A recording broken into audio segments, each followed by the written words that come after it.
السلام عليكم ورحمة الله وبركاته የተከበራችሁ ክብራትና ክብራን ውድ ቤተሰቦቼ ሁላችሁንም ሰላም ብያለሁኝ።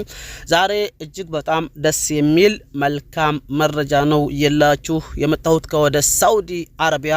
እንኳን ደስ አላችሁ። በተለይ ከኢትዮ ወደ ሳውዲ አረቢያ መምጣት ላሰባችሁ ወይ ደግሞ ሳውዲ አረቢያ ሆናችሁ ወገኖቻችሁ ወደ ሳውዲ ሊመጡ ያሰባችሁ አጠቃላይ ሳውዲን የምትፈልጉት ወንድሞች በቪዛ ጉዳይ እንኳን ደስ አላችሁላችሁ እወዳለሁኝ። ባለፈው ታስታውሱ ከሆነ ሳውዲ አረቢያ የቪዛ እገዳ አደረገች ተብሎ በጣም ሰፊ መረጃዎች ወጥተዋል። እኔም በዘገባዬ ሰርቼላችኋለሁ ማለት ነው። ዛሬ ግን ሌላ እጅግ በጣም ደስ የሚል መልካም መረጃ የላችሁ መጥቻለሁኝ። ይህንን መረጃ ሁሉም መስማት ስላለበት ከሳውዲ አረቢያ መሸም ተነጥሎ መኖር ከባድ ሆኗል ለኛ ለኢትዮጵያኖች። ስለዚህ ሁሉ መስማት ስላለበት ሸር ላይክ እንድታደርጉት ረዘም ያለ ጽሁፍ ወጥቷል። ያንን እጥር ምጥና አድርጌ ጥምቅ አድርጌ ስለማቀርብላችሁ ማለት ነው። ስለዚህ ለሁሉም እንዲደርስ አድርጉት በቪዛ ጉዳይ ማለት ነው። ሌላኛው እህት ወንድሞች ወደ ሳውዲ አረቢያ ደስ የሚል መልካም መረጃ ከማለፌ በፊት ሌላ ምናልባትም በመረጃዎች መጨረሻ ላይ አስገባላችሁ ይችላልሁኝ ልብ የሚሰብር እጅግ በጣም አሳዛኝ እጅግ በጣም እኔ ምን ልበላችሁ የሚዘገንን መረጃዎች እየወጡ ነው። ቪዲዮዎች እየተለቀቁ ነው። ትላንትና ከየት ነው አትሉኝም? ከታጋዎች አገር ከአርድ ሻም ፍልስጤም አንድ የፍልስጤም ጋዜጠኛ ትላንትና እጥር ያለ ስኒ እንድሲል ገጥሟል። ይቅርታ አርጉልን እየታረድንና እየሞትን አስቸገርናችሁ አይደል የሚል ይሄን ጽሁፍ ምናልባትም ቀለል አርጋችሁ ልታውት ይችላልላችሁ ቦታው ላይ ስላላ አይደላችሁ ወይም ደግሞ የቦታው ላይ ያለውን ከባድ ችግር ምናልባትም የማይገባችሁ የምትኖሩ ስለምትችሉና ትላንትና ይወጡ ያሉ ቪዲዮዎች ምናልባት መጨረሻ ላይ ስለማሳያችሁ ነው። የሰዎቹ አስክሬን ከጭሱ በላይ እየተሽቀነጠረ ወደ ሰማይ እየበረረ ማለት ነው። ከጭሱ በላይ አልፏል። ሰዎቹ ራሳቸው አካላቸው እየተቆረጠ ወይም ደግሞ ሙሉ አካላቸው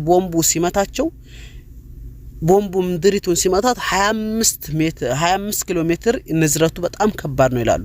እዚህ ተተመታ 25 ኪሎ ሜትር ያክል ከዛም አካላቸው ወደ ሰማይ የበረረ አካላቸው በጣም ጭሱ እንግዲህ ጭስ ወደ ሰማይ የሚበረውን ይያል ታቃላችሁ። ከጭሱ በላይ ሄዶ የሶስት ሰው የአራት ሰው አስክሬን ወደ ሰማይ በሯል ማለት ነው። እየበረረም ነው ያለው። ይህን ያክል ነው ምድራችን ላይ ግፍና መከራ እየተካሄደ ያለው። አላህ Subhanahu Ta'ala ግን ዘንግቶ አይደለም ሁሉንም ያያል። ተመልካች ነው፣ ቻይ ነው። እንግዲህ በቁድረቱ ከሱ አንድ ኸይር ነገር እንጠብቃለን ኢንሻአላህ። ሁላችሁም ላይክ ሰብስክራይብ ሼር ያደርጋችሁ ወደ ሙሉ መረጃ እንለፍ። መልካም ቆይታ። ውድ ቤተሰቦቼ ከሳውዲ አረቢያ አልጀምርላችሁ ምክንያቱም የቪዛውን ጉዳይ በጣም ብዙዎች በጉጉት የሚጠብቁት ስላሉ ከዛ በኋላ የፍልስጤም እህት ወንድሞቻችሁን ጥርጥር ያለ በፎቶ አሳያችኋለሁ። ቪዲዮ ማስገባት በጣም በዩቲዩብ ህግ ክልክል ስለሆነ በነገራችን ላይ ሚዲያው ምኑ የነሱም ስለሆነ እንደፈለጉ ነው የሚያደርጉት ማለት ነው። ስለዚህ ካሁን ወደ መልካም መረጃ ላሻግራችሁ።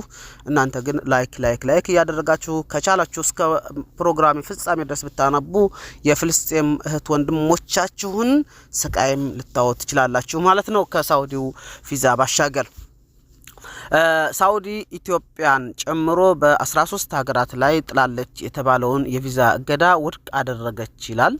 ሳውዲ አረቢያ በናይጄሪያ እና በሌሎች 13 ሀገራት ላይ የቪዛ ገደብ ወይም የመግቢያ እገዳ ማውጣቷን በሚመለከት የወጡትን ሪፖርቶች ውድቅ አድርጋለች። ላይገባችሁ ይችላል። በስለምተነተንላችሁ ወይም ደግሞ በዝርዝር ስለማቅረብላችሁ ታገሱኝ። የሳውዲ ባለስልጣናት ኢትዮጵያ፣ ናይጄሪያ፣ ግብጽ፣ ህንድ፣ ፓኪስታን፣ ሞሮኮ፣ ቱኒዚያ፣ የመን፣ አልጄሪያ፣ ዮርዳኖስ፣ ሱዳን፣ ኢራቅ፣ ኢንዶኔዥያ እና ባንግላዴሽ ላይ የቪዛ እገዳ ወይም የጉዞ እገዳ ተጥሎባቸዋል በሚል የወጣውን ሪፖርት ውድቅ አድርገዋል ይላል። በሪፖርቱ የተዘረዘሩት አገሮች ለንግድ ቪዛ፣ ለጉብኝት፣ ለቱሪዝምና የቤተሰብ ጉብኝቶችን ጨምሮ ለአዲስ የአጭር ጊዜ የሳውዲ ቪዛ እንዳያመለክቱ ተገድበዋል ይላል። እገዳዎቹ በፈረንጆቹ ከሚያዝያ 13 ጀምሮ ተግባራዊ እንደሚሆን ተነግሮ ነበር ይላል። ይሄ ባለፈው ነው ወገኖች ማለት ነው። ሰነዱ አክሎም ከተዘረዘሩት ሀገራት የመጡ ዜጎች ህጋዊ ቪዛ ቢይዙም ከተጸናበት ቀን ጀምሮ ወደ ሳውዲ አረቢያ መግባት እንደማይፈቀድላቸው አስታውቋል ይላል መግለጫው። አክሎም ይህን ህግ ያላከበሩ ለ5 ዓመት ወደ ሳውዲ እንዳይገቡ እገዳ እንደሚጣልባቸው ገልጾ ነበር ይላል። ይህ እንግዲህ ባለፈው ነው። አሁን ምን ተፈጠረ ብላችሁ ግራ ስለምትጋቡ በትዕግስት አሁንም ጠብቁኝ ማለት ነው። ሆኖም የሳውዲ ቱሪዝም ማዕከል ሪፖርቱን ትክክል አይደለም ሲል ውድቅ አድርጓል ይላል ማለት ነው። ገብቷችኋል? ይህ ውድቅ አይደለም ትክክል አይደለም መሆን የለበትም ይላል። ኤጀንሲው እንደገለጸው ማንኛውም የቱሪስት ቪዛ ያለው ሰው ሀጅ ማድረግ እንደማይፈቀድለት የሳውዲ ባለስልጣናት ባወጣው የሀጅ ጉዞ መመሪያ ላይ ሰፍሯል ይላል። በትናንትናው ዕለት የሳውዲ ፕሬስ ድርጅት እንዳስታወቀው የቱሪስት ቪዛ ያለው ማንኛውም ሰው ከዙልቃኢዳ 1 እስከ ዙልሂጃ 14 ከ1446 ዓመተ ሂጅራ ባለው ጊዜ ውስጥ ሀጅ ማድረግ ወይም መግባት ወይም መካ ውስጥ መቆየት እንደማይፈቀድለት ዘግቧል ይላል። እንደሚታየው ማን ነው ናይጁስ እንደዘገበው የሳውዲ ሀጅ ቪዛ ለሀጅ ጉዞ ብቻ የሚሰጥ ሲሆን የቱሪስት ቪዛን ጨምሮ ሌሎች ቪዛዎች ለሀጅ እንደማያገለግሉ ተገልጿል ይላል።